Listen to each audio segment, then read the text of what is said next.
May mga hiwaga na hindi kayang ipaliwanag at nananatili na lamang tanong sa ating isipan.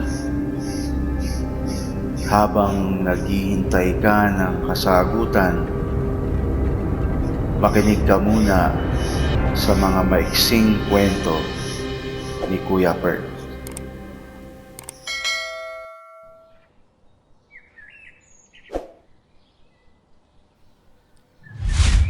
Gusto mo bang mapanaginipan ka ng taong gusto ko? Sabi nila, ang panaginip ang huling lugar na malaya sa kaparusahan. Ngunit hindi totoo ang mga ito.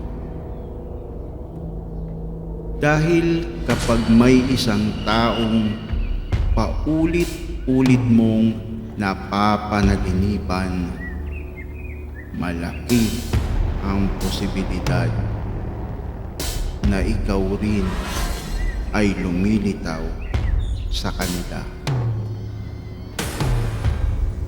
May paraan para pilitin ang koneksyon na iyon. Ngunit tandaan mo, mapanganib ang mga panaginip.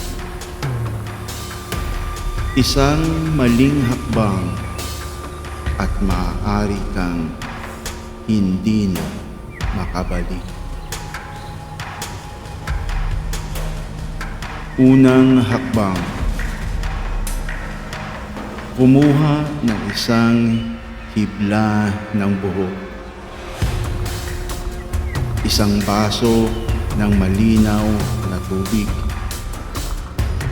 at ang buong pangalan ng taong gusto mo. Isulat ito sa papel. Tiklupin ng 3 beses. Ihulog ang papel sa tubig at balutin ng buhok ang baso. Parang sinulid na paikot.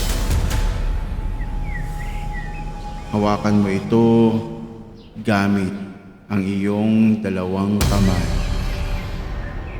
Pumikit. At isipin mo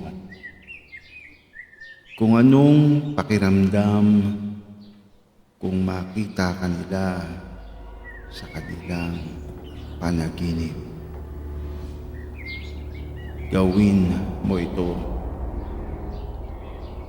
bago ka matulog. Sa ikalawang hakbang, ilagay ang baso sa tabi ng iyong kama. Ipikit mo ang iyong mga mata. At kung marinig mong binubulong ang pangalan mo sa dilim, huwag na huwag kang sasagot. Pagkat hindi sila iyon. Yun ang daan na unti-unting bumubukas. Magsisimula na kayong magtagpo sa panaginip.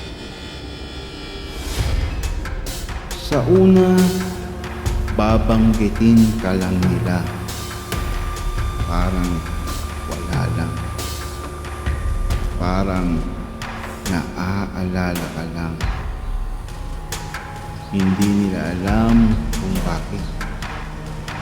Hanggang sasabihin nilang napanaginipan ka nila.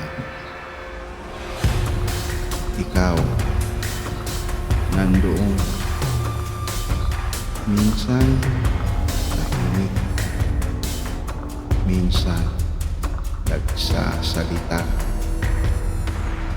At kung tama ang iyong ginawa, babalik-balikan ka nila sa kanilang panaginip. Pero kung isang gabi, magising kang parang may nakamasid sa iyo,